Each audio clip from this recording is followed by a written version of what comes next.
Hi friends, welcome to our channel. ఈరోజు నేను 2025లో Korean లాంగ్వేజ్లో డాన్ లీ నటించినటువంటి ఒక మంచి action fantasy horror thriller movies స్టోరీని ఎక్స్ప్లెయిన్ చేయబోతున్నాను. అదే Holy Night Demon Hunters. Movie చాలా ఇంట్రెస్టింగ్ గా ఉంటుంది, సో స్కిప్ చేయకుండా చివరి వరకు చూడండి. Now let's start our video.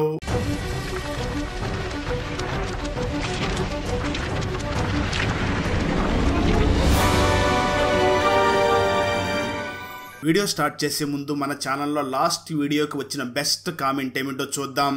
And ఈ కామెంట్ నేను పర్సనల్ గా సెలెక్ట్ చేసింది అయితే కాదు, సాఫ్ట్వేర్ ఆటోమేటిక్ గా ఈ వీడియోని లైక్ చేసి కామెంట్ చేసిన బెస్ట్ కామెంట్ ని ర్యాండమ్ గా సెలెక్ట్ చేస్తుంది. సో కీప్ కామెంటింగ్, నెక్స్ట్ మీ కామెంటే సెలెక్ట్ అయ్యే ఛాన్స్ ఉంది.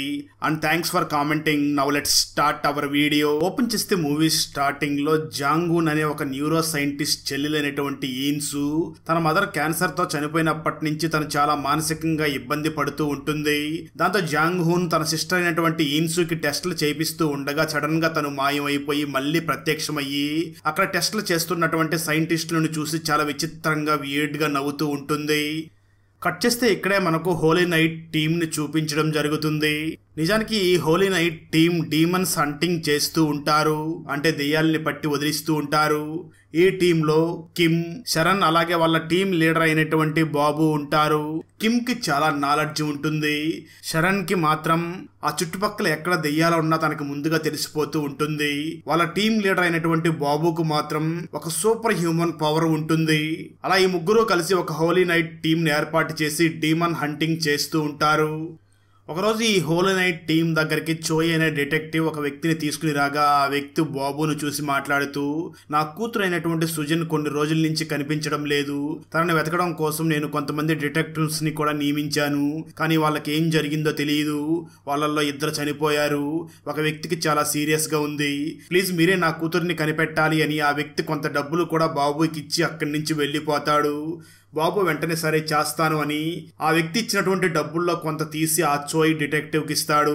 ఎందుకంటే చోయ్ కొత్త కొత్త కేసుల్ని బాబు దగ్గరికి తీసుకుని వచ్చి వాళ్ళకిచ్చి అందులో కమిషన్ తీసుకుంటూ ఉంటాడు.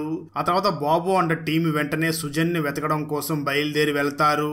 కట్ చేస్తే మరో పక్క టీవీ న్యూస్ లో సిటీలో చాలా మర్డర్స్ జరుగుతున్నాయి అంటూ కొన్ని విజువల్స్ ని చూపించడం జరుగుతుంది. అక్కడ సీసీటీవీ ఫుటేజ్ ని టెలికాస్ట్ చేయగా ఆ సీసీటీవీ ఫుటేజ్ లో ఆ మర్డర్స్ ని చేపిస్తున్నటువంటి ఒక గ్యాంగ్ లీడర్ ని చూపించడం జరుగుతుంది. అతని ఫేస్ చాలా భయంకరంగా ఉంటుంది, అతని కళ్ళు కూడా ఏవో డీమన్ ఐస్ లాగా ఉంటాయి. ఆ న్యూస్ ని పోలీస్ పై అధికారి మరియు చర్చ్ ఫాదర్ అయినటువంటి మార్కో కూడా చూస్తూ ఉంటారు. నిజానికి ఆ మార్కో ఒక డాక్టర్ కూడా అయి ఉంటాడు. ఆ మార్కో ఈజీగా ఏది సైన్స్ ఏది సూపర్ న్యాచురల్ పవర్ అని చాలా ఈజీగా కనిపెట్టేస్తూ ఉంటాడు.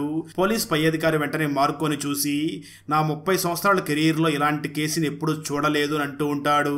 దానికి ఆ మార్కో సమాధానం చెప్తూ, దీన్ని ఒక కల్ట్ గ్రూప్ చేస్తుంది, వాళ్ళు డీమన్స్ ని పూజిస్తూ వాళ్ళకి సూపర్ న్యాచురల్ పవర్స్ కోసమే ఈ విధంగా చేస్తూ ఉంటారు అంటూ ఉంటాడు. కట్ చేస్తే మరో పక్క హోలీ నైట్ టీం సుజన్ ని వెతుక్కుంటూ ఒక ప్లేస్ దగ్గరికి వెళ్ళగా అక్కడ చాలా మంది డ్రగ్స్ తీసుకుంటూ ఉంటారు. నిజానికి వాళ్ళే క్రిమినల్స్ అయి ఉంటారు. బాబు అక్కడికి వెళ్ళగా ఒక మహిళ బాబును చూసి మాట్లాడుతూ లోపల ఒక కల్ట్ రిచువల్ జరుగుతుంది అని చెప్పడంతో బాబు లోపలికి వెళ్లి చూడగా ఎవరైతే అమ్మాయి మిస్ అయి ఉందో సుజన్ మీద అక్కడ కొంతమంది రిచువల్ ని చేస్తూ ఉంటారు. దాంతో బాబు వెంటనే లోపలికి వెళ్లి అక్కడ ఉన్న వాళ్ళందరినీ కూడా కొడుతూ ఉంటాడు. అక్కడ ఉన్న వాళ్ళందరికీ బ్లాక్ మ్యాజిక్ పవర్స్ ఉన్నప్పటికీ బాబుకి ఒక సూపర్ పవర్ ఉండడంతో వాళ్ళందరినీ కూడా కొడుతూ ఉంటాడు. కిమ్ ఇదంతా కూడా వీడియో రికార్డ్ చేస్తూ ఉంటాడు. సరిగ్గా అదే సమయంలో శరణ్ మాత్రం అక్కడ సుజిన్ బాడీలో దెయ్యం ఆవహించి ఉండగా అతి కష్టం మీద సుజిన్ బాడీలో నుంచి ఆ దెయ్యాన్ని బయటికి తరిమేసి అతి కష్టం మీద సుజిన్ బాడీలో ఉన్నటువంటి ఆత్మని బయటికి పంపించేసి సుజన్ ని నార్మల్ చేస్తుంది. ఆ తర్వాత బాబు అండ్ టీం వెంటనే అక్కడ రిచువల్ చేయడానికి తీసుకువచ్చినటువంటి ఐటమ్స్ అన్నిటినీ కూడా కాల్ చేసి ఆ సుజన్ ని కాపాడి అక్కడి నుంచి తీసుకుని వెళ్లిపోతారు. కట్ చేస్తే మరో పక్క జాంగ్హూన్ అదే న్యూరో సైంటిస్ట్ డాక్టర్ ని చూపించడం జరుగుతుంది. తను వర్క్ చేస్తున్నటువంటి హాస్పిటల్లోనే మార్కో కూడా వర్క్ చేస్తూ ఉంటాడు. ఆ జాంగ్హూన్ వెంటనే ఆ హాస్పిటల్లో ఉన్నటువంటి తన చెల్లెలైనటువంటి ఈన్సుని కలవడానికి వెళ్ళగా ఈన్సు నిద్రపోతూ ఉంటుంది. ఆ వెంటనే తన క్యాబిన్ లోకి వెళ్లి ఈన్సు వీడియోస్ ని కూడా చూస్తూ ఉంటుంది. ఆ వీడియోస్ లో ఈన్సు చాలా విచిత్రంగా ప్రవర్తిస్తూ ఉంటుంది. దాంతో జాంగ్హూన్ చాలా బాధపడుతూ ఉంటుంది. కట్ చేస్తే మరో పక్క బాబు ఎవరికో ఫోన్ చేసి మాట్లాడుతూ, త్వరలో మేము ఒక ఆర్ఫనేజ్ ని స్థాపించాలి అని అంటూ ఉంటాడు.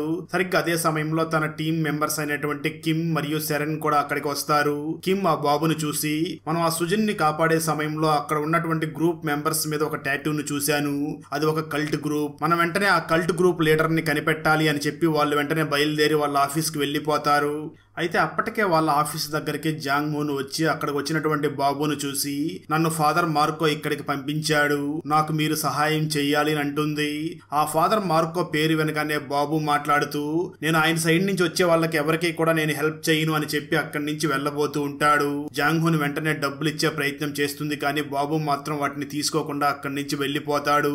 ఆ సమయంలో జాంగ్ హూన్ వెంటనే ఒక పెన్ డ్రైవ్ ని షరాన్ కి ఇచ్చి, ఇందులో కొన్ని వీడియోస్ ఉన్నాయి నా చెల్లికి సంబంధించినటివి, ఒకసారి వీటిని చెక్ చెయ్యండి, ఆ తర్వాత మీరు నాకు హెల్ప్ చెయ్యాలో లేదో డిసైడ్ అవ్వండి అని చెప్పి పెన్ డ్రైవ్ ని ఇచ్చి అక్కడి నుంచి వెళ్లిపోతుంది. ఆ రోజు రాత్రి జాంగ్ హూన్ తన సిస్టర్ కి సంబంధించిన వీడియోస్ ని చెక్ చేస్తూ ఉండగా తను తన సిస్టర్ ని ఎంతగా ప్రేమిస్తుందో మనకు కూడా క్లియర్ గా అర్థమవుతుంది. ఆ తర్వాత జాంగ్ హూన్ వెంటనే తన సిస్టర్ రూమ్ లో సీసీటీవీ ఫుటేజ్ ని చెక్ చేయగా అక్కడ తన సిస్టర్ కనిపించకపోవడంతో జాంగ్ హూన్ చాలా బాధపడుతూ అక్కడికి వెళ్లి ఆ సిస్టర్ రూమ్ ని ఓపెన్ చేసి చూస్తుంది. అక్కడెక్కడా కూడా నిజంగానే వాళ్ళ సిస్టర్ ఈన్సు కనిపించదు. అయితే ట్విస్ట్ ఏమిటి అంటే నిజానికి ఆ జాంగ్ హూన్ వెనకాలే ఈన్సు నిలబడి ఆ జాంగ్ హూన్ దగ్గరికి రాబోతూ ఉంటుంది.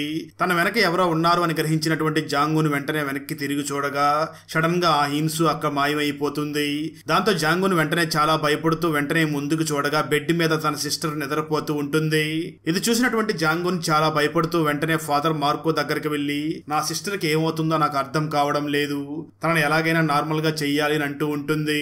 అప్పుడు ఆ ఫాదర్ మార్కో మాట్లాడుతూ, నాకు ఈ దెయ్యాల్ని వదిలించే శక్తి లేదు, అందుకే నీకు బాబు గురించి చెప్పాను అని చెప్పడంతో జాంగ్ హూన్ మాట్లాడుతూ, నేను ఆ బాబుని వెళ్లి కలిశాను, కానీ తను మాత్రం నాకు సహాయం చేయడానికి ఒప్పుకోలేదు, ప్లీజ్ మీరే నాకు హెల్ప్ చెయ్యండి అని అంటూ ఉంటుంది.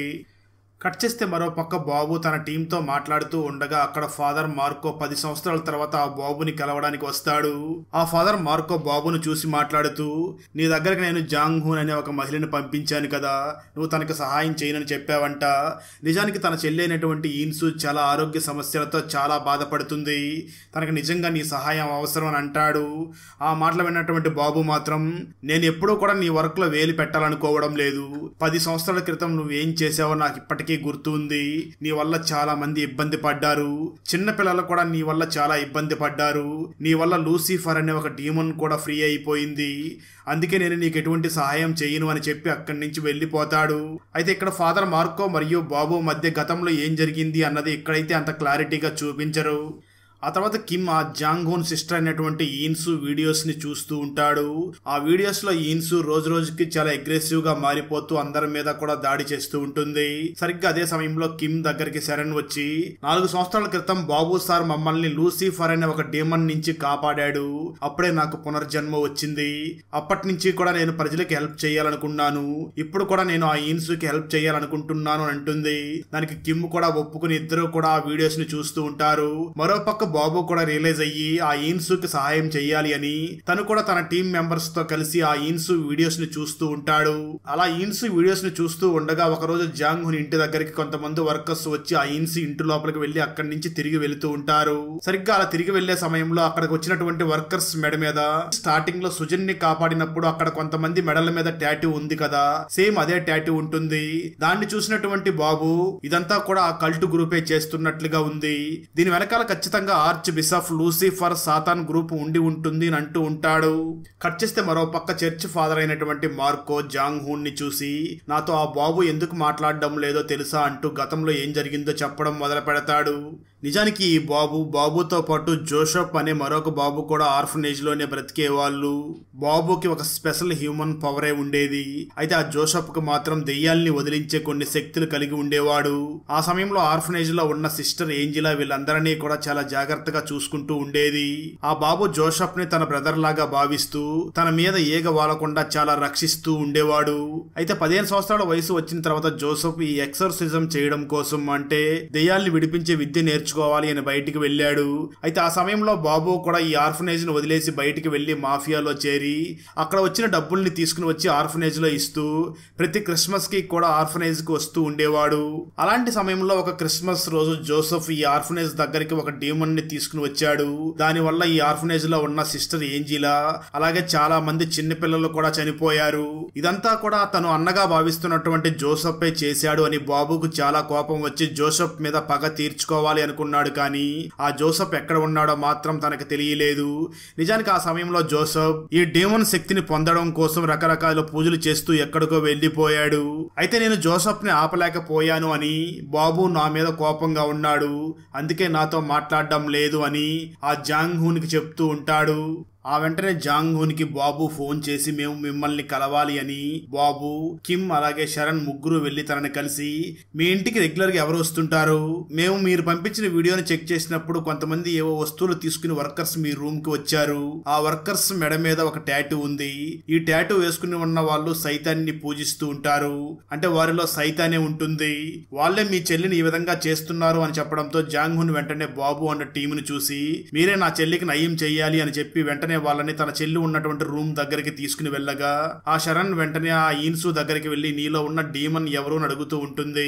అయితే ఆ ఈన్సు మాత్రం ఏమీ పట్టించుకోకుండా కొంచెం భయపడుతూ ఉంటుంది. అయినప్పటికీ శరణ్ ఇంకా నీ బాడీలో ఉన్న డీమన్ ఎవరు అని అడుగుతూ ఉండగా సడన్ గా లేచినటువంటి ఆ ఈన్సు ఒక విచిత్రంగా నవ్వుతూ వెంటనే గాలిలో లేస్తుంది. అయితే శరణ్ మాత్రం చాలా తీవ్రంగా మంత్రాలు చదువుతూ ఉండగా ఈన్సు సడన్ గా కింద పడిపోవడంతో ఆ బాబు వెంటనే ఈన్సుని ఎత్తుకుని మళ్లీ మంచం మీద పడుకోబెడతాడు. మరోపక్క శరణ్ మంత్రాలు చదువుతూ ఉండగా బాబు ఈన్సుని కంట్రోల్ చేసే ప్రయత్నం చేస్తూ ఉంటాడు. కానీ తన శక్తి వల్ల అందరూ కూడా దూరంగా పడిపోతారు. అప్పుడు ఆ ఈన్సు సడన్ గా మాయమయ్యి అక్కడి నుంచి వెళ్లిపోతుంది. దాంతో వీళ్ళందరూ కూడా ఈన్సు ఎటు వెళ్లిపోయిందో చెక్ చేయడం కోసం సీసీటీవీ కెమెరాస్ ని చెక్ చేయగా ప్రతి కెమెరాలోనూ ఈన్సునే కనిపిస్తూ ఉంటుంది. దాంతో శరణ్ వెంటనే తన శక్తుల ద్వారా ఈన్సు ఎక్కడ వెళుతుందో చెక్ చేసి తన వెనకాలే వెళ్లడం మొదలు పెడుతుంది. అయితే ఈన్సు అక్కడి నుంచి వెళుతూ ఆ హాస్పిటల్లో ఉన్న సైకలాజికల్ పేషెంట్స్ అందరినీ కూడా రెచ్చగొట్టి వాళ్ళ వెనకాల వీళ్ళని రానివ్వకుండా ఆపేలా చేస్తుంది. అయితే బాబు మాత్రం వాళ్ళందరినీ అడ్డుకుంటూ ఉంటాడు. ఆ సమయంలో ఈన్సు ఆ హాస్పిటల్ నుంచి బయటికి వెళ్లిపోయి నడి రోడ్డు మీద నిలబడి ఉంటుంది. జాంగ్ హూన్ వెంటనే తన సిస్టర్ ని కాపాడడానికి వెళ్లి తన సిస్టర్ దగ్గరికి వెళ్ళగా ఇంతలో ఒక ట్రక్ వచ్చి వాళ్ళని గుద్దయిపోతూ ఉండగా సడన్ గా ఆ సమయంలో అక్కడికి ఆ హోలీ నైట్ టీం వచ్చి వాళ్ళిద్దరినీ కూడా కాపాడి ఆ ఈన్సుని వెంటనే కారులో ఎక్కించుకుని వాళ్ళ ఇంటికి తీసుకుని వెళ్లిపోతారు. అలా వాళ్ళ ఇంటికి తీసుకుని వెళ్లిపోయి వెంటనే ఈన్సుని ఒక చైర్లో పెట్టి కాళ్ళు చేతులు కూడా బంధించి ఆ చైర్ చుట్టూ కూడా సాల్ట్ తో ఒక సర్కిల్ గీసి ఆ ఈన్సు ఆ సర్కిల్ నుంచి బయటికి రాకుండా చేస్తారు. కిమ్ వెంటనే వీడియో రికార్డింగ్ చేయగా శరణ్ వెంటనే ఆ ఈన్సు బాడీలో ఉన్న డీమన్ ని బయటికి తీసుకురావడానికి ప్రేయర్ చేస్తూ ఉంటుంది. ఆ ఈన్సు బాడీలో ఉన్నటువంటి ఆ శక్తివంతమైన డీమన్ మాత్రం చాలా గట్టిగా అరుస్తూ ఉంటుంది. సరిగ్గా అదే సమయంలో ఆ ఇల్లు మొత్తం కూడా చీకటిగా మారిపోతుంది. అంటే ఆ ఇంటి దగ్గరికి ఆ బ్లాక్ మ్యాజిక్ చేసి ఆ గ్రూప్ మొత్తం వచ్చారు అని అర్థం చేసుకున్నటువంటి బాబు వెంటనే బయటికి వెళ్లి ఆ డీమన్ ని పూజించే గ్యాంగ్ అక్కడికి వచ్చి ఉండడంతో వాళ్ళందరినీ కూడా 1 by 1 కొడుతూ ఉంటాడు.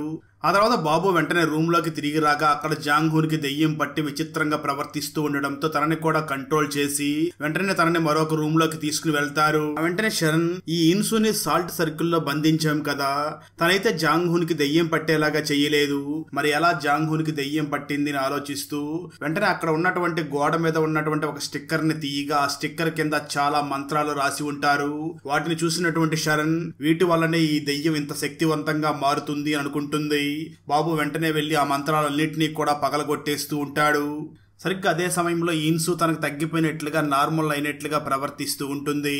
అది గమనించినటువంటి జాంగ్ హూన్ తన సిస్టర్ కి నయమైపోయింది అని వెంటనే ఆ సాల్ట్ సర్కిల్ ని దాటి లోపలికి వెళ్లబోతూ ఉండగా బాబు వెంటనే తనని ఆపి మనం తనని నమ్మలేం, తను మన దగ్గర ఈ విధంగా నాటకం ఆడుతుంది అని అంటూ ఉంటాడు. సరిగ్గా ఆ బాబు ఎక్స్పెక్ట్ చేసినట్లుగానే ఈన్సు వాళ్ళందరినీ చూసి నవ్వుతూ అక్కడ ఉన్న వాళ్ళందరినీ కూడా మ్యానిపులేట్ చేసి తన ఆధీనంలోకి తెచ్చుకునే ప్రయత్నం చేస్తూ ఉంటుంది. దాంతో శరణ్ వెంటనే నెక్స్ట్ లెవెల్లో మరొక మంత్రాన్ని కూడా చదవడం మొదలు పెడుతూ ఉంటుంది. అప్పుడు ఆ ఈన్సులో ఉన్న డీమన్ వెంటనే శరణ్ ని మరొక ప్రపంచంలోకి తీసుకుని వెళ్లిపోతుంది. అంటే శరణ్ ఇక్కడ ఈ ప్రపంచంలో ఉంటుంది కానీ కేవలం తన ఆత్మను మాత్రమే ఆ ప్రపంచంలోకి తీసుకుని వెళ్లిపోగా అక్కడ కూడా శరణ్ ఆ ఈన్సుని చూసి నువ్వు ఎవరు అని అడుగుతూ ఉంటుంది. అయితే ఆ డీమన్ మాత్రం తన పేరు చెప్పకుండా ఉంటుంది. దాంతో ప్రజెంట్ ఈ ప్రపంచంలో ఉన్నటువంటి ఆ శరణ్ వెంటనే ఈన్సుని నీలో ఉన్నది ఎవరో చెప్పు అని చాలా బలవంతం చేస్తూ మంత్రాలు చదువుతూ ఉంటుంది. అప్పుడు ఇన్సు వెంటనే చాలా దీనంగా తన సిస్టర్ అయినటువంటి జాంగ్హూన్ని నువ్వే నన్ను కాపాడాలి అని అంటూ ఉంటుంది. అంటే ఇక్కడ ఈ డీమోన్ చాలా ఎమోషనల్ గా ఆ జాంగ్హూన్ తో మాట్లాడడంతో ఆ ట్రాప్ లో పడిపోయినటువంటి జాంగ్హూన్ వెంటనే ఇన్సు దగ్గరికి వెళ్లి తన చుట్టూ ఉన్నటువంటి ఆ సాల్ట్ సర్కిల్ ని కూడా చెరిపేయడంతో సడన్ గా ఆ డీమన్ కి ఫుల్ శక్తి వచ్చి అక్కడ ఉన్న వాళ్ళందరి మీద అటాక్ చేయడం మొదలు పెడుతుంది. ఇక్కడ జరుగుతున్నది మొత్తం చూసినటువంటి బాబు ఇదంతా కూడా ఏదో ఒక ప్లేస్ నుంచి హ్యాండిల్ చేస్తున్నట్లుగా ఉన్నారు అని అంటూ ఉంటాడు. ఆ మాటలు విన్నటువంటి జాంగ్హూన్ వెంటనే బాబును చూసి మా ఇంటికి ఆ రోజు వచ్చిన గ్యాంగ్ రెగ్యులర్ గా మా ఇంటి వెనకాల ఉన్నటువంటి స్టోర్ రూమ్ దగ్గరికి వెళుతూ ఉంటారు అని చెప్పడంతో బాబు వెంటనే ఆ స్టోర్ రూమ్ దగ్గరికి వెళ్ళగా అక్కడ ఆ కల్టు వాళ్ళు డీమన్ ని కిందకి రప్పించడం కోసం అక్కడ ప్రేయర్ చేస్తూ ఉంటారు. మరో పక్క శరణ్ ఆ డీమన్ పేరుని కూడా తెలుసుకుంటుంది. ఆ డీమన్ పేరు అస్మోడియస్.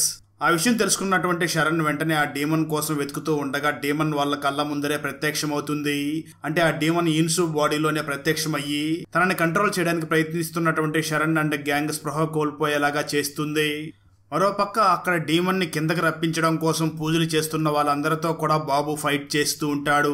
అయితే వాళ్ళు వెంటనే వాళ్ళ శక్తుల ద్వారా ఆ బాబును కూడా ఆవహించేలా చెయ్యాలి అని ప్రయత్నిస్తారు. కానీ బాబు మాత్రం తిరిగి మళ్ళీ తన కంట్రోల్లోకి వచ్చి తనకు ఉన్న అతీతమైన శక్తులతో వాళ్ళందరినీ కూడా ధ్వంసం చేసి కొడుతూ ఉంటాడు.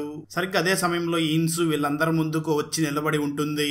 తను చూడడానికి నార్మల్ అయిపోయిందేమో అని అనిపిస్తూ ఉంటుంది. కానీ సరిగ్గా అదే సమయంలో అక్కడ డీమన్ ఒక పోర్టల్ ని ఓపెన్ చేసి ఆ ఇన్సుని అక్కడి నుంచి తీసుకుని వెళ్లే ప్రయత్నం చేస్తూ ఉంటుంది. దాంతో బాబు గ్యాంగ్ లోని వాళ్ళందరూ కూడా ఇన్సుని అక్కడి నుంచి వెళ్లకుండా ఆపే ప్రయత్నం చేస్తూ గట్టిగా పట్టుకుని ఉంటారు. అదే సమయంలో బాబు అక్కడికి వచ్చి తనకు ఉన్నటువంటి పవర్ మొత్తాన్ని కూడా ఉపయోగించి తన శక్తి ద్వారా ఆ పోర్టల్ ని ఒక గుద్దు కొద్దడంతో ఆ పోర్టల్ అక్కడికెక్కడే నాశనం అయిపోతుంది. అంటే ఇక్కడ ఆస్మోడియస్ డీమన్ మళ్ళీ ఆ ఇన్సు బాడీలో నుంచి ఈ భూ ప్రపంచంలోకి రాకుండా తిరిగి మళ్ళీ నరకానికి వెళ్లిపోతుంది. దాంతో డెవిల్ వెళ్లిపోవడంతో ఇన్సు తిరిగి మళ్ళీ నార్మల్ అయిపోతుంది. చివరికి బాబు తన కలగన్నటువంటి ఆర్ఫనేజ్ ని కూడా ఓపెన్ చేస్తాడు. ఆ తర్వాత బాబు అండ్ గ్యాంగ్ వెంటనే వాళ్ళ ఆఫీస్ దగ్గరికి వెళ్ళగా అక్కడ డీమన్ ని వర్షిప్ చేసే వాళ్ళు చాలా మంది ఉండడంతో బాబు వెంటనే వాళ్ళందరితో కూడా ఒక్కొక్కరితో ఫైట్ చేయడం మొదలు పెడతాడు. అక్కడతో ఈ మూవీ అయిపోతుంది.